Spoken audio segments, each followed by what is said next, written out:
time, it was the world's most dangerous country. Um, but it's not only was it crazy and Latino, but it was a perfect springboard because I could explore North America, I could explore Central America, and I could explore South America. So over my 2.5 years, I visited a lot of countries, a lot of locations. Okay. What in the world would possess you to go to the most dangerous country in the world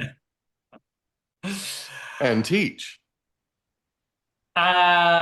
I didn't assess all the risks. Well, it sort Unfortunately, of flies in the face of logic, right? So, it bites in the face of logic. Yeah. okay.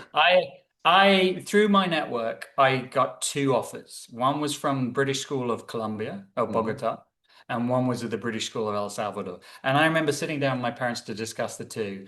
And because of the newspapers and the headlines, my parents were more concerned about Colombia at the time. So they said it became the lesser of two evils. But if they'd actually done their research, they would have realized that El Salvador was far more dangerous than Colombia because of the. But so there was partly that. But I think also being young, you are more open to risk. You don't calculate risk in the same way. Yeah. And fortunately, I avoided, I didn't get into any serious trouble, but what a hell of a 2.5 Was years it there was. a little bit of thrill seeking going on? I mean, are you a There little was a bit of little an bit of adrenaline thrill. junkie? Yeah, there was a little bit of thrill seeking, if we're honest. And I still to this day remember the speech by the headmaster where to all the new recruits on day one.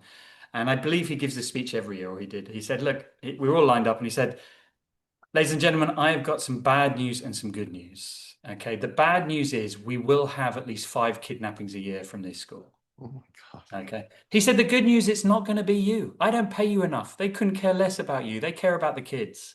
Um, and lo and behold, he was right. We would have kids kidnapped from the school gates. It was just a transfer of money. They'd keep the kids for a few hours, get the money and hand them back. But that's a scary environment to live in. No kidding. Yeah. No kidding. How did that change you, that 2.5 years?